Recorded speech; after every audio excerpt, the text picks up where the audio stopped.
जय हिंद फ्रेंड्स, स्वागत है आप सभी लोगों का आपके इस अपने YouTube channel quick study online में। फ्रेंड्स, करंट अफेयर्स के ट्रेंडिंग टॉपिक सीरीज में आज की इस नई वीडियो में हम लोग डिस्कस करेंगे हाल ही में चर्चे में रहे कुछ प्रमुख पुरस्कार एवं सम्मान के बारे में। ठीक है, और आपको बता दें कि इस वीडियो में आपको 25 मार्च 2023 तक की अपडेट्स मिल जाएगी और ये इस वीडियो का पहला पार्ट होगा और इसका जो सेकेंड पार्ट आएगा उसमें भी इसी पुरस्कार एवं सम्मान से संबंधित कुछ अलग टॉपिक्स हम लोग डिस्कस करेंगे। फिलहाल अभी इस क्लास में मैं आपको बता दूं कि हाल ही में जो चर्चे में थे कुछ प्रमुख साहित्य पुरस्कार तथा इससे जुड़े अन्य पुरस्कारों की बात भी हम लोग इस वीडियो में करेंगे तथा जो सेकेंड पार्ट जो आएगा ना उसमें हम लोग डिस्कस करेंगे जो चर्चे में रहे सौंदर्य पुरस्कार कुछ थे, जैसे मिस वर्ल्ड, यूनिवर्स और मिस इंडिया इत्यादि, ये सभी जितने भी पुरस्कार हैं वो सेकेंड पार्ट में हम लोग डिस्कस करेंगे। और आपको बता दें कि इसके बाद 2 वीडियो और आएगी जिसमें जो तीसरी वीडियो होगी ना उसमें हम लोग फिल्म पुरस्कार जो काफ़ी चर्चे में थे इनके बारे में डिस्कस करेंगे तथा जो लास्ट और चौथी वीडियो होगी उसमें हम लोग खेल घटनाक्रम से संबंधित जितने भी इम्पोर्टेंट पुरस्कार होंगे, सम्मान होंगे, उनके बारे में डिस्कस करेंगे। देखिए, ये जो पुरस्कार एवं सम्मान का जो सेगमेंट है ना, जो सेक्टर है, वो किसी भी एक दिवसीय परीक्षा की तैयारी से काफ़ी इंपॉर्टेंट होता है। लगभग हर एग्जाम में इस टॉपिक से क्वेश्चंस जरूर आते हैं, तो आप ध्यान से इस टॉपिक को प्रिपेयर करें, तैयार करें, ताकि आपको आने वाले एग्जाम्स में लाभ हो, फायदा हो। ठीक है, इस वीडियो में मैं आपको बता दूं कि काफ़ी इंपॉर्टेंट जानकारी आपको दी जाएगी बिल्कुल आसान भाषा में। ठीक है, तो कंसंट्रेशन बना करके ध्यान से इस क्लास में आप जुड़े रहें और पूरी क्लास को ध्यान लगाकर पढ़ने की कोशिश करें। ओके, चलिए आइए फ्रेंड्स, आपसे एक विशेष रिक्वेस्ट ये है कि चैनल पर यदि आपकी पहली विजिट है तो आप चैनल को सब्सक्राइब करके और बेल आइकन जरूर प्रेस कर दें ताकि अगली वीडियो की इंस्टेंट नोटिफिकेशन आप तक बिल्कुल आसानी से पहुंचती रहे। ठीक है फ्रेंड्स, क्लास शुरू करने से पहले आपसे मैं एक विशेष रिक्वेस्ट करता हूं। जैसा आप देख पा रहे हैं कि इस क्लास में हैंड रिटेन नोट्स का यूज किया गया है। मैं आपको बता दूं कि फ्रेंड्स, हैंड रिटेन नोट्स देखकर ही पूरी क्लास को आप जज ना करें, कम से कम एक बार इस पूरी वीडियो से गो थ्रू जरूर करें। मुझे पूरा विश्वास है कि आपको ये वीडियो काफ़ी पसंद आएगी और अच्छी भी लगेगी। ओवरऑल आपके सपोर्ट की ज़रूरत है, सपोर्ट बनाए रखें। आइए क्लास की फटाफट से शुरुआत करते हैं। तो फ्रेंड, जैसा मैंने बताया कि ये पार्ट 1 है और इसमें हम लोग डिस्कस कर रहे हैं हाल ही में जो चर्चे में थे कुछ साहित्य पुरस्कार एवं अन्य पुरस्कारों के बारे में। इस क्रम में पहला क्वेश्चन है कि हाल ही में 32वां व्यास सम्मान 2022 किसे दिया गया है? सही उत्तर इसका हो जाएगा डॉक्टर ज्ञान चतुर्वेदी को। इनका उपन्यास था पागल खाना और इसी के लिए ये पुरस्कार दिया गया है। फ्रेंड्स, मैंने क्लास शुरू की थी तो बताया था कि हर क्वेश्चन इंपॉर्टेंट है, उसको मेंशन किया गया है। ये कैसे इंपॉर्टेंट है, इसके इंपॉर्टेंस मैं अभी आपको दिखा रहा हूँ। जैसे देखिए, ये जो क्वेश्चन है ना, इस क्वेश्चन को पूरे अच्छे से टैकल करेंगे हम लोग विद डिटेल्स, एक्स्ट्रा फैक्ट्स के साथ। देखिए, वर्ष 1991 में के बिरला फाउंडेशन की ओर से, ठीक है, एक साथ एक ही वर्ष 4 पुरस्कार की शुरुआत की गई थी। वो चारों पुरस्कार कौन कौन से थे? तो यही थे, एक तो व्यास सम्मान, एक सरस्वती सम्मान, बिहारी पुरस्कार और जीडी बिड़ला पुरस्कार, जिसे हम घनश्याम दास बिड़ला पुरस्कार के नाम से भी जानते हैं। ठीक है, अब 2023 में ये पुरस्कार दिए गए हैं वर्ष 2022 के लिए। ठीक है ना, तो आपको मैंने बता दिया कि व्यास सम्मान जो 32वां क्रम का था, इसके विजेता कौन बने? तो डॉक्टर ज्ञान चतुर्वेदी। इनका उपन्यास था पागल खाना, इसके लिए। वहीं सरस्वती सम्मान की बात करें जो वर्ष 2022 में 2022 के लिए 2023 में दिया गया, और ये भी क्रम क्या था? 32वां ही था। तो इसका जो मतलब ये जिसको दिया गया है उनका नाम है शिवशंकरी। ये तमिलनाडु की एक लेखिका हैं और इनके स्मरण सूर्यवंशम के लिए ये पुरस्कार इनको दिया गया है। ठीक है, वहीं 32वें बिहारी पुरस्कार की बात करें तो माधव हाडा को ये पुरस्कार वर्ष 2022 में दिया गया था। इनकी पुस्तक पचरंग चोल पहाड़ सखीरी के लिए। ठीक है, नाम थोड़ा सा टेढ़ा है, आप इसको ध्यान देकर जरूर एक बार देखें, पचरंग चोल पहाड़ सखीरी। ठीक है, और चौथा पुरस्कार 32वां जीडी बिड़ला पुरस्कार 2022 की बात करें तो इसके विजेता कौन बने हैं? तो प्रोफेसर नीलेश मेहता को दिया गया है। ठीक है ना, ध्यान दीजिएगा, जो जीडी बिड़ला पुरस्कार है वो वैज्ञानिक अनुसंधान में योगदान हेतु दिया जाता है और ये पुरस्कार के विजेता 50 वर्ष या उससे कम उम्र के जो भी वैज्ञानिक होते हैं उनको ये पुरस्कार दिया जाता है। ठीक है, तो 4 पुरस्कार, बिहारी पुरस्कार, सरस्वती सम्मान, व्यास सम्मान और जीडी बिड़ला पुरस्कार, ये चारों पुरस्कार किसके द्वारा दिए जाते हैं? तो के बिड़ला फाउंडेशन की ओर से, और पिछले 10 वर्षों में उत्कृष्ट योगदान के लिए दिया जाता है। ठीक है, तो ये मैंने वहीं पर लिखा था। देखिए, 1991 में ये पुरस्कार शुरू किया गया था के बिड़ला फाउंडेशन की ओर से। उम्मीद करता हूँ ये पहला क्वेश्चन आपको समझ में आ गया होगा। चलते हैं नेक्स्ट क्वेश्चन की ओर। ठीक है, तो अगला क्वेश्चन ये है कि हाल ही में 27वां देवी शंकर अवस्थी स्मृति सम्मान 2022 किसे मिला है? सही उत्तर हो जाएगा अच्युतानंद मिश्र को। ये एक आलोचक है। आलोचना के क्षेत्र में ये पुरस्कार दिया जाता है, ठीक है ना। और ये जो देवी शंकर अवस्थी स्मृति सम्मान है, ये इनकी पत्नी द्वारा इन्हीं की स्मृति में शुरू किया गया था, ठीक है। और जो वर्ष 2022 का ये सम्मान है, जो 27वें क्रम का है, इनकी हिंदी आलोचना कोलाहल में कविता की आवाज़, ठीक है, यहाँ पर मैंने लिखा हुआ है कोलाहल में कविता की आवाज़ के लिए ये पुरस्कार इनको दिया गया है, ठीक है। देखिए, हिंदी आलोचना के क्षेत्र में 45 वर्ष या उससे कम आयु के जितने भी लोग हैं उनको ये पुरस्कार दिया जाता है, ठीक है, तो याद रखिएगा। नेक्स्ट, प्रसिद्ध महाराष्ट्र भूषण पुरस्कार 2022 से किसे नवाजा गया है? तो आप नाम याद रखें, ये प्रमुख सामाजिक कार्यकर्ता हैं अप्पा साहेब, और इन्हीं को ये पुरस्कार दिया गया है, ठीक है। देखिए, ये 2022 का है ना, और तो ये दिया गया है अप्पा साहेब को। वहीं 2021 की बात करें तो पार्श्व गायिका हैं आशा भोसले, उनको ये पुरस्कार दिया गया था। महाराष्ट्र सरकार की ओर से दिया जाने वाला ये सर्वोच्च पुरस्कार है। क्या मिलता है इस पुरस्कार के दौरान?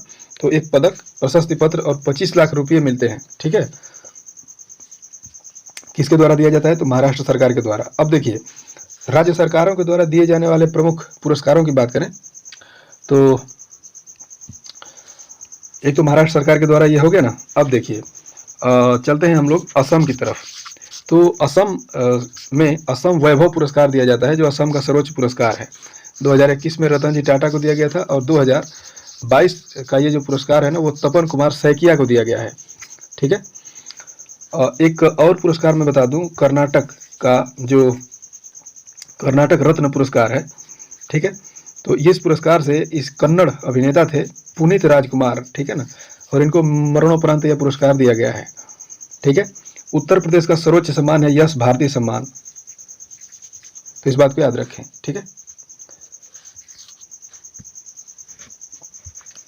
एक और केरल का जो सिनेमा के क्षेत्र में दिया जाने वाला सर्वोच्च पुरस्कार है जेसी डेनियल अवार्ड, ठीक है ना। इसके कोई अरूप कुछ नाम था ऐसा, देखिए नाम स्किप हो रहा है, अरूप कुमार कुछ नाम था, उन्होंने वर्ष 2022 के लिए जेसी डेनियल अवार्ड से सम्मानित किया गया है उनको, ठीक है। तो आप एक बार यहाँ पर क्रॉस चेक जरूर कीजिएगा, स्किप हो रहा है, देखिए याद अगर आएगा तो मैं जरूर आपको बता दूंगा, ठीक है। नेक्स्ट क्वेश्चन, हाल ही में किस राज्य सरकार द्वारा लता मंगेशकर पुरस्कार से जुड़े 3 विजेताओं को नामित किया गया है? तो ये पुरस्कार भी मध्य प्रदेश सरकार के द्वारा दिया जाता है। आपको बता दें कि ये लता मंगेशकर पुरस्कार, लता मंगेशकर जिनको सुर साम्राज्य के नाम से जाना जाता है, भारत की कोकिला के नाम से जाना जाता है, इन्हीं की याद में ये दिया जाता है मध्य प्रदेश सरकार के द्वारा, ठीक है। और वर्ष 1984 से इस पुरस्कार की शुरुआत की गई थी। याद रखिएगा, ये लता मंगेशकर पुरस्कार मध्य प्रदेश सरकार के साथ साथ महाराष्ट्र सरकार के द्वारा भी दिया जाता है। वर्ष 2019, वर्ष 2020 और वर्ष 2021 के लिए ये 3 वर्षों के लिए एक ही बार नाम की घोषणा की गई है। तो किसको क्या मिला किस वर्ष में? तो याद रखिएगा, वर्ष 2019 के लिए ये पुरस्कार ठाकुर शैलेंद्र सिंह को दिया गया, वहीं 2020 के लिए आनंद मिलिंद को, और वहीं 2021 के लिए पार्श्व गायक कुमार शानू जी को दिया गया था, ठीक है। तो आप याद रखें। नेक्स्ट, ठीक है, महाराष्ट्र सरकार द्वारा प्राइड ऑफ द नेशन पुरस्कार हाल ही में किसे दिया गया है? तो आप याद रखें, ये वर्तमान में जो सिनेमा के क्षेत्र की चर्चित चेहरा रह चुकी हैं हेमा मालिनी, और वर्तमान में ये राजनीतिक रूप से ये सांसद भी हैं, और इन्हीं को ये पुरस्कार दिया गया है, प्राइड ऑफ द नेशन पुरस्कार, ठीक है। प्राइड ऑफ द नेशन पुरस्कार ये महाराष्ट्र सरकार के द्वारा दिया गया है, ठीक है ना, हेमा मालिनी को। बात कर लेते हैं हेमा मालिनी जी के बारे में। तो देखिए, हेमा मालिनी का जन्म तमिलनाडु में वर्ष 1948 में हुआ था। हालांकि हेमा मालिनी के बारे में इतना डिस्कस करना जरूरी नहीं है, क्योंकि एग्जाम में पूछा नहीं जाएगा। हाँ, एक चीज़ और आप जान लें कि ये वर्तमान में लोकसभा सांसद है, और इनका निर्वाचन क्षेत्र जो है ना, वो उत्तर प्रदेश का मथुरा है, ठीक है। तो इस बात को याद रखें। यहाँ पर एक चीज़ मैं और आपको बता दूं, चूंकि प्राइड ऑफ द नेशन पुरस्कार की बात हो रही है, तो लता मंगेशकर को पिछले वर्ष पुरस्कार दिया गया था फिल्म के क्षेत्र में। वो पुरस्कार था जो 52वां इफी अवार्ड आयोजित किया गया था ना, उसमें प्रसून जोशी और हेमा मालिनी को Indian film personality of the year से सम्मानित किया गया था। हालांकि वर्ष 2022 का जो Indian film personality of the year का पुरस्कार जो है वो चिरंजीवी को दिया गया है। 53वां इफी अवार्ड जो गोवा में ही आयोजित किया जाता था। हालांकि ये जो 52वां हो या 53वां या 51वां हो, ये हर वर्ष सूचना एवं प्रसारण मंत्रालय की ओर से ये इफी का जो पीजेंट है ये गोवा में हर साल आयोजित किया जाता है। ठीक है, तो आप याद रखें। नेक्स्ट क्वेश्चन, हाल ही में प्रसिद्ध जेसीबी साहित्य पुरस्कार 2022 के विजेता कौन बने हैं? तो आप याद रखिएगा, नाम है इनका खालिद जावेद और ये उर्दू के प्रसिद्ध उपन्यासकार हैं। इनकी प्रसिद्ध उर्दू की रचना थी द पैराडाइक्स ऑफ फूड। ठीक है, तो इसके लिए यह पुरस्कार दिया गया है, जेसीबी साहित्य पुरस्कार। ठीक है, फिर नेक्स्ट क्वेश्चन, प्रसिद्ध मैन बुकर अंतरराष्ट्रीय पुरस्कार 2022 से किसे नवाजा गया है? तो नाम याद रखें, गीतांजलि श्री, ये भारत की रहने वाली हैं। ठीक है, इनकी रचना थी रेत समाधि, यानी इंग्लिश में कहें तो टॉम्ब ऑफ सैंड। ये प्रसिद्ध हिंदी का उपन्यास है। ठीक है, और याद रखिएगा ये बात इसलिए इम्पोर्टेंट है क्योंकि हिंदी के क्षेत्र में मैन बुकर अंतरराष्ट्रीय पुरस्कार का ये पहली बार भारत ने खिताब जीता था गीतांजलि श्री के माध्यम से। ठीक है, और ये पुस्तक इतनी चर्चे में थी कि इस पुस्तक के जो अंग्रेजी अनुवादक डेजी रॉकवेल हैं, इनके द्वारा अंग्रेजी अनुवाद भी किया गया था। ठीक है ना, तो याद रखें इस बात को। नेक्स्ट,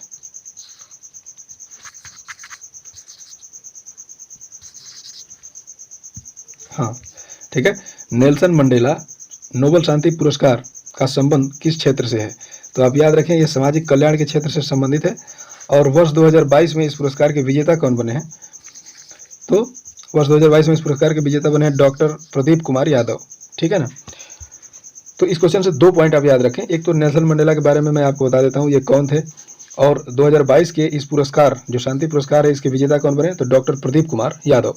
ठीक है ना, नेल्सन मंडेला ये दक्षिण अफ्रीका के पूर्व राष्ट्रपति थे और दक्षिण अफ्रीका के पहले अश्वेत राष्ट्रपति थे। ठीक है ना, रंग भेद नीति के खिलाफ इन्होंने काफ़ी योगदान दिया था, तब से ये काफ़ी चर्चे में जाने जाते हैं। इनको भारत रत्न से सम्मानित किया जा चुका है। ठीक है, तो इस बात को याद रखें। नेक्स्ट, हाल ही में साहित्य अकादमी पुरस्कारों की घोषणा की गई, यह कुल कितनी भाषाओं में दिया जाता है? तो आप याद रखें, कुल 24 भाषाओं में। ठीक है, देखिए जो साहित्य अकादमी पुरस्कार की बात करें तो वर्ष 1955 से इसकी शुरुआत की गई थी। ठीक है ना, और संविधान में जो 8वीं अनुसूची है उसमें जो 22 भाषाओं को मान्यता प्राप्त है, उनके अलावा ये 2 और भाषाओं में दिया जाता है, अंग्रेजी और राजस्थानी में। ठीक है ना, तो इस तरह कुल 24 भाषाओं में दिया जाता है।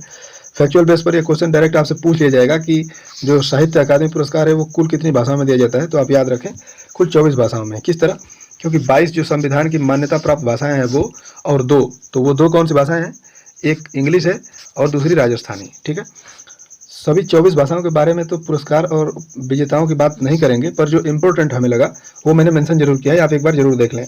जैसे हिंदी की बात करें तो बद्री नारायण को ये पुरस्कार दिया गया है, इनकी रचना तुमड़ी के शब्द के लिए, ये कविता संग्रह है। वहीं इंग्लिश की बात करें तो अनुराधा राय को दिया गया है all the lives we never lived. ठीक है ना, ये एक नॉवेल है, उपन्यास है, इसके लिए दिया गया था। आप एक बार और इसको देख लें। ठीक है ना, देखिए अनुराधा राय इनका नाम था, अंग्रेजी के लिए ये साहित्य अकादमी पुरस्कार जीत ली है और इनकी रचना थी all the lives never lived.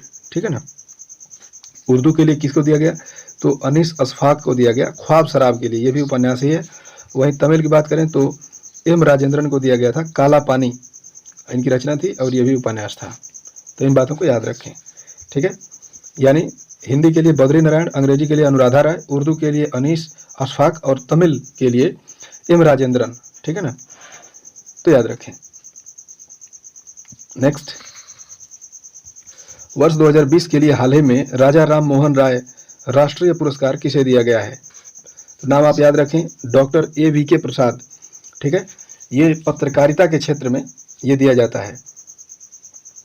तो कई बार ऐसे क्वेश्चंस जो है ना उनके क्षेत्र को भी पूछ लिया जाता है, इसीलिए मैंने यहाँ मेंशन कर दिया है कि राजा राम मोहन राय राष्ट्रीय पुरस्कार किस क्षेत्र में दिया जाता है? तो पत्रकारिता के क्षेत्र में। ठीक है, पत्रकारिता के क्षेत्र में एक बहुत ही चर्चित पुरस्कार है गौरी लंकेश अवार्ड, ठीक है ना। भारत में एनडीटीवी के प्रसिद्ध एंकर थे रवीश कुमार, वो इस पुरस्कार के विजेता रह चुके हैं, तो इस बात को याद रखें, ठीक है। कमेंट बॉक्स में आप हमें बताएंगे कि कलिंग रत्न पुरस्कार किसके द्वारा और किस क्षेत्र में दिया जाता है, ठीक है। कलिंग रत्न पुरस्कार, चलिए ये मैं बता देता हूँ, ठीक है ना। उड़ीसा सरकार के द्वारा दिया जाता है, 1995 में इसकी स्थापना की गई थी, सॉरी 1995 होगा यहाँ, ठीक है। और ये विज्ञान के क्षेत्र में दिया जाता है, ठीक है ना, तो याद रखें। नेक्स्ट, हाल ही में पतंग राव कदम मेमोरियल सम्मान किसे दिया गया है, तो आप याद रखें आधार पूनावाला को ये पुरस्कार दिया गया है। कोविड-19 के विरुद्ध इन्होंने महत्वपूर्ण योगदान दिया था और इसी के लिए ये पुरस्कार दिया गया है, ठीक है। आधार पूनावाला जो सीरम इंस्टीट्यूट ऑफ इंडिया है इसके वर्तमान में ये सीईओ हैं, ठीक है। अच्छा, सीरम इंस्टीट्यूट ऑफ इंडिया के जो संस्थापक थे वो कौन थे, तो साइरस पूनावाला शायद थे, ठीक है ना। और इसके जो वर्तमान सीईओ हैं आधार पूनावाला, इनको ही ये पुरस्कार दिया गया है। नाम याद रख लीजिएगा, डॉक्टर पतंग कमल कदम मेमोरियल सम्मान, ठीक है ना। यहाँ पर मेमोरियल अवार्ड की बात हो रही है तो एक चीज़ आप रिलेट कर लें, जल्द ही यानी पिछले वर्ष भारत के पहले राष्ट्रपति थे डॉक्टर राजेंद्र प्रसाद, इन्हीं के नाम पर एक memorial award doctor Rajendra Prasad memorial award की शुरुआत की गई है, तो याद रखिएगा, ठीक है। एक पुरस्कार की ये भी शुरुआत की गई थी जल्दी ही, क्योंकि ये भी मेमोरियल अवार्ड है इसलिए मैंने यहाँ पर इसको रिलेट कर लिया, ठीक है। नेक्स्ट क्वेश्चन, हाल ही में किस राज्य सरकार ने प्रभा अत्रे को Pandit Hariprasad Chaurasia lifetime achievement award पुरस्कार प्रदान किया है, सही उत्तर हो जाएगा महाराष्ट्र सरकार के द्वारा, ठीक है। देखिए, जो प्रभा अत्रे हैं इनके बारे में जानेंगे, पंडित हरिप्रसाद चौरसिया के बारे में जानेंगे, ठीक है। और यह पुरस्कार जो है वो किस क्षेत्र में दिया जाता है, तो आप याद रखें संगीत के क्षेत्र में दिया जाता है। पुरस्कार राशि स्वरूप 1 लाख रुपये दिए जाते हैं, ठीक है ना। जो प्रभा अत्रे हैं इनको पिछले वर्ष यानी 2022 में पद्म विभूषण पुरस्कार से भी घोषित किया गया है, यानी पद्म विभूषण पुरस्कार से भी नवाजा गया है, ठीक है। तो आप याद रखें, पद्म विभूषण पुरस्कार की बात करें तो वर्ष 2023 के लिए भी पद्म विभूषण पुरस्कार की घोषणा कर दी गई है और इस पर वीडियो बहुत जल्द आने वाली है, तो आप उसको भी जरूर देखेंगे, ठीक है। हम आपको बता रहे थे कि हरिप्रसाद चौरसिया के बारे में बताएंगे, तो हरिप्रसाद चौरसिया के बारे में जान लेते हैं। ये एक प्रसिद्ध बांसुरी वादक हैं, ठीक है ना, और इन्हीं के सम्मान स्वरूप ये लाइफ टाइम अचीवमेंट पुरस्कार किसने जीता है, प्रभा अत्रे ने, ठीक है, तो याद रखिएगा। वर्ष 2022 के लिए 57वां ज्ञानपीठ पुरस्कार किसे दिया गया है, तो आप याद रखिएगा ज्ञानपीठ पुरस्कार दामोदर मौजो को दिया गया है, ये कोंकणी साहित्यकार हैं और 57वां इनको दिया गया था। वहीं 56वें पुरस्कार के विजेता की बात करें तो नीलमणि फुकन थे, ये असमिया कवि थे, ठीक ना। और ज्ञानपीठ पुरस्कार की बात करें तो इसकी शुरुआत 1955 में की गई थी और पहले पुरस्कार के विजेता जी शंकर कुरूप थे, ठीक है। नेक्स्ट,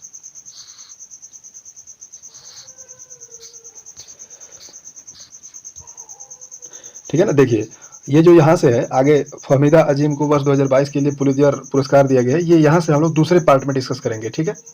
अभी फिलहाल इस वीडियो में सिर्फ इतना ही, और तो दूसरे पार्ट के वीडियो के साथ जल्द आपसे मिलेंगे। फ्रेंड्स, उम्मीद करता हूँ कि वीडियो आपको अच्छी लगी होगी। यदि वीडियो अच्छी लगी हो तो आप वीडियो को लाइक शेयर और सब्सक्राइब जरूर करें तथा सपोर्ट जरूर करें। अच्छा, एक चीज़ मैं मानता हूँ कि आज जो है ना, जो रोज़ मैं पीपीटी पे वीडियो बना के रिकॉर्ड करता था हैंड रिटन नोट्स से ही, लेकिन आज मैं एक नए सॉफ्टवेयर में ये कर रहा हूँ, तो जाहिर सी बात है थोड़ी सी मुझे इसको ऑपरेशन करने में, मतलब ऑपरेट करने में थोड़ी दिक्कत मुझे भी हो रही है, जो 1-2 दिन में आते आते सुधार हो जाएगा। तो ओवरऑल थोड़ा सा सपोर्ट आप जरूर करेंगे। बाकी और कोई दिक्कत हो तो आप कमेंट बॉक्स में जरूर मेंशन करें, मैं पूरी ध्यान दे करके आपके जो भी अपेक्षाएं हैं उसको मॉडिफाई करने की कोशिश करूंगा। तो फिलहाल इस वीडियो में इतना ही, फिर मिलेंगे एक नई वीडियो में, तब तक के लिए आपको धन्यवाद।